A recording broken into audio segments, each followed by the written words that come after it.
importanteng pagtatalakay ang gagawin po natin ngayon. Hiningi po na makinig po tayong lahat, mga kababayan sa Luzon, Visayas, Mindanao, lalong-lalo po ang ating mga OFW. Umpisahan ko po na kahit gaano kabigat ng problema, tayo'y parating magpapasalamat sa Panginoon. God is sovereign, He is in control. Man creates the crisis, but God gives the solution.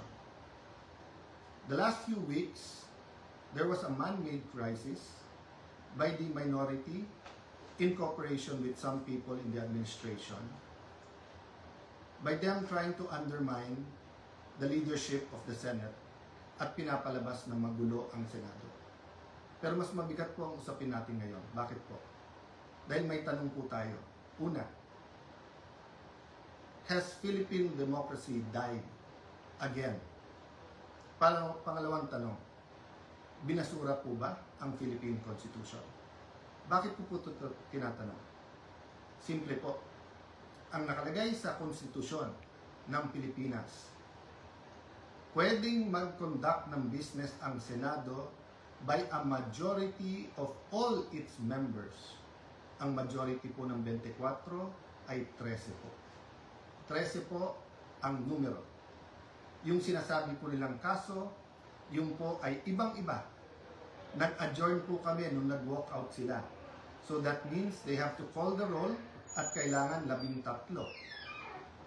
Yung binabanggit nilang kaso po, inahamon ko lahat ng abogado. It is not applicable kasi doon po tuloy-tuloy yung sesyon. Tinigil tapos sinabing may continuing quorum po sila. Tayo po, malinaw na malinaw sa records, ay nag-adjourn last Tuesday at sinabi na tayo ay muling magre-resume ng alas 5 nung Lunes. So, what is the point of going through this? The question we have to ask ourselves is that, is the Constitution but a piece of paper to this administration? Has the judiciary ceased to function? Wala na bang Senado? Yun na po ba ang pananaw ng ating administrasyon? Ang tingin ba po ng 12 senador ay basta't kakampi mo ang Malacanang ay wala ng batas? Kung titingnan niyo po ang Rule 1 and 2 ng Senado, na ayon to sa Philippine Constitution, para i-elect ang Senate President at ang Senate President Pro Tem or Pro Tempore, ay kailangan po 13. So, paano po nila alisin si Senator Loren Legarda kung 12 lang po sila?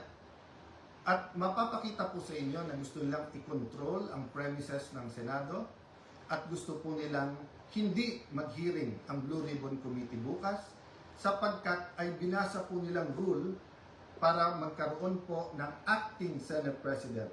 Kailan po ba pwede magkaroon ng acting Senate President? Babasahin ko po sa inyong rule. Sabi po, in cases specified in subparagraph C of Section 4 of the rule, the President Pro Tem shall serve as acting President until the Senate shall have elected a new President. Hindi po sila maka-elect ng new President dahil wala po silang 13. Ulitin ko po, pag may 13 po sila, ako pa mag-o-oath sa kanila. Bibilisan ko po na ibibigay sa kanila. Wala po silang 13. So ano yung rule po? The President Pro Tempore shall discharge the powers and duties of the President in the following cases, A, B, C. But she or he shall only become acting President in the case of subsection C, which says, in the event of resignation, hindi po tayo nagre-resign. Removal, hindi po nila ako naalis. Death, buhay pa naman po siguro ako, hindi po AI to. Hindi po AI ang kumakausap sa inyo ngayon, buhay pa ho ako. Absolute incapacity, siguro naman po nakikita nyo, nakakapag-isip po ako, nakakapagsalita po ako. So wala pong ground para magkaroon ng acting president. This is an illegal coup d'etat na may kasamang pagbabasura ng ating konstitusyon. I warned everyone about this from day one. We warned everyone yesterday when we explained the use of the parliamentary tool of not having a quorum. And kaninang tanghali, habang kausap ko po si Senator Marcoleta, I asked everyone, please pray. Kasi at that time, balita po namin na nag-step up sila sa pagsasabing wala na yung kaso nyo, sumama lang kayo or pumunta lang kayo ng session hall. I even got a text yesterday, pumunta lang daw ako or si Senator Loren para nga at least mag-open and close. Nangyayari po minsan yan, that's a longer story. Pero naramdaman ko na po kahapon na baka may isang dumating, so 12 plus 1 equals 13. So 12 pa rin po ngayon, ay pang-11 pa rin po. Dahil sa ating konstitusyon, sa ating rules of the Senate, kailangan pong 13. Hindi po kami nagpipilit sa kapangyarihan. I can go as Senate President, even as Senator anytime.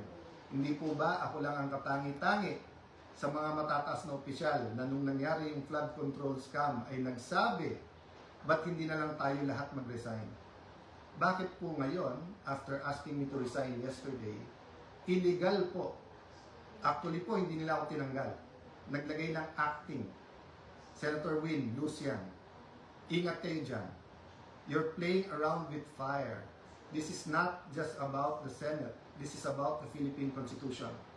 Mga kababayan, sabi nila, ginawa nila to kasi naipit ang trabaho. Wala naman po silang ginawa ngayon. Kung hindi baguhin ang mga committee para walang Blue Ribbon committee hearing bukas, para hindi maimbitahan ang 18 Marines. Pinalitan nila ang presiding officer. Bakit po? Nagpakita po ba ako ng kahit anong partiality sa conduct or pag-usog ng impeachment court? Alam niyo po, madidelay po ang impeachment sapagkat pag pinalitan ang rules ay kailangan pa ho na magkaroon ng publication. So pati po ang ating mga arrangement ngayon magbabago. Bukod pa ho doon, pwede mag-motion for reconsideration kung legal. Ang problema, illegal po ang sesyon kanina. So this is their answer to the crisis they made. From May 11 till now, crisis after crisis, pinapasok yung NBI ng May 11, binaboy din tayo ng May 13, pagkatapos issue after an issue, at ngayon naman po, instead of a simple adjournment sine die, kung saan meron tayong isang buwan na magtrabaho mga committee, pagkatapos uumpisa na natin ang impeachment, they're going to bring the Senate and the country into a political crisis. Ako'y nakikiusap sa lahat. Correct your mistakes. Wala namang problema because I issued an advisory kanina na nakasine die tayo. The country is already in economic crisis. Hindi lang nararamdaman to ng mga upper class. The world is in crisis because of what's happening in Israel, Iran, US, in what's happening with that conflict. Marami pong naghihirap na, mas maraming maghihirap pa. We need the impeachment to be fair and impartial. We need to investigate the flood control scam in a very impartial way that will be satisfactory to all our people. And we need a functioning Senate, an independent Senate. Huwag niyo po kaming alalahanin mga kababayan. Okay po ako. They can try to remove me, they can kill me, but they will not kill the idea of a democratic Philippines led not by men, but by laws, led by the Philippine Constitution. Kung sabi niyo po at natatawa yung iba that the Senate is under attack, 2023 pa lang ho, yung PI, gusto kong amendahan yung Constitution. After magsalita si Senator Aimee, wala daw katotohanan yon. Ngayon po, binasura ang Constitution. Ano ba tingin yung kasunod nito? So mga kababayan, again, God is sovereign. Let's all reflect on this and pray.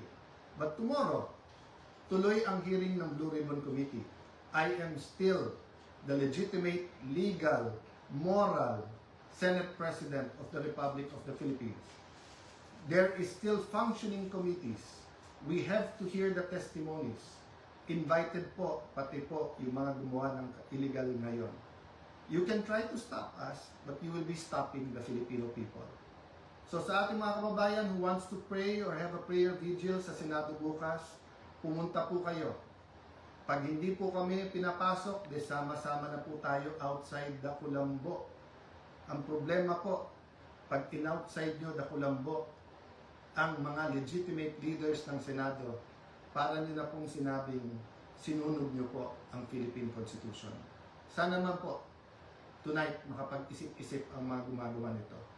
Again, sincerely po, we pray for all of our leaders and we tell everyone here, let's pray for our country and may God bless the Philippines.